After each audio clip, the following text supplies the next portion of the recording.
tiny Manipur tucked away in the mountains of northeast India has always felt cut off from the Indian mainstream. There's always been a quest here for a strong counterculture.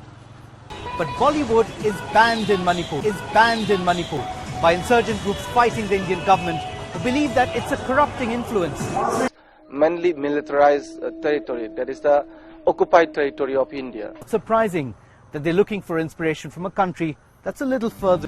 Do you all like Korean movies? Yeah, we all do like Korean movies. They are great.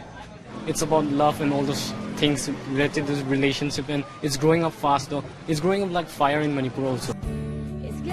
Walk into any market and you'll come across DVD shops such as this one, dotting every street corner.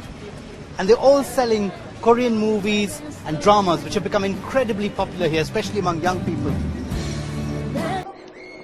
On October 15, 1949, the newly formed Manipur Legislative Assembly and the legally elected Council of Ministries were disbanded through an executive order, and Manipur became a part of the Indian subcontinent. This perceived undemocratic manner in which the sovereign state of Manipur was merged into the dominion of India, and the struggle that ensued to regain its lost sovereignty, is at the root of the political unrest and subsequent armed conflict in the state. A pertinent question that is very much related with the human right, this violation. But all types of this human rights violation that is being done by security forces in our Manipur. For instance, killing, torture, raping, disappearance, fake encounter, everything that is done by them.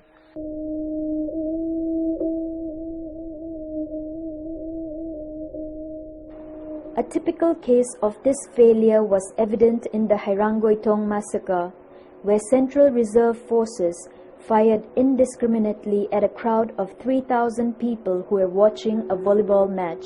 15 innocent people died and 31 were injured in the bloodbath. People live insecure lives with security forces who fail to differentiate the civil populace from armed insurgents.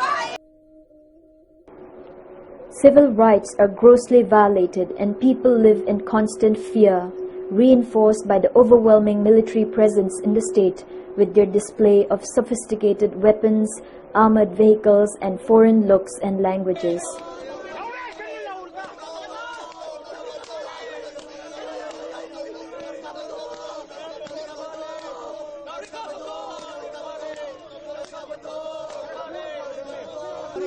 The armed forces are given sweeping powers by the Armed Forces Special Powers Act 1958.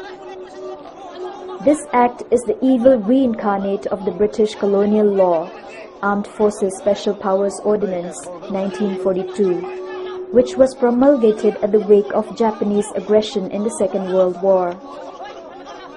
Under this ordinance, a responsible military officer not below the rank of a captain could commit extrajudicial murder. However, in the case of the Act of 1958, which is actively resorted to in the northeast Indian states like Manipur, even a non-commissioned officer of the lowest rank is empowered to commit extrajudicial murder. Section 4 of the Act empowers the officer to undertake arrests without warrants, destroy any shelter, enter and search any premises without warrant, or shoot to kill on the basis of their opinion that it is necessary to do so to maintain public order. Moreover, Section 6 of the Act provides legal protection to those who exercise this power under this Act, so much that the armed forces are abusing the powers with impunity, leading to large-scale violations of human rights. Because of this, all this accumulated discontentment of the people, now the youngsters, based on a very political ideology, they launched armed struggle and demanded independence. What is Manipuri identity and culture? Tattoos to fashion style, even hairstyling. It's not just the movies, there's now an affinity for anything Korean among young Manipuris. Korean fashion is popular here, and they come to ask us for latest hairstyles. Many people here say they find to and connect to Korean culture, and they believe that physically they resemble the Koreans and East Asians a lot more than they do the Indians.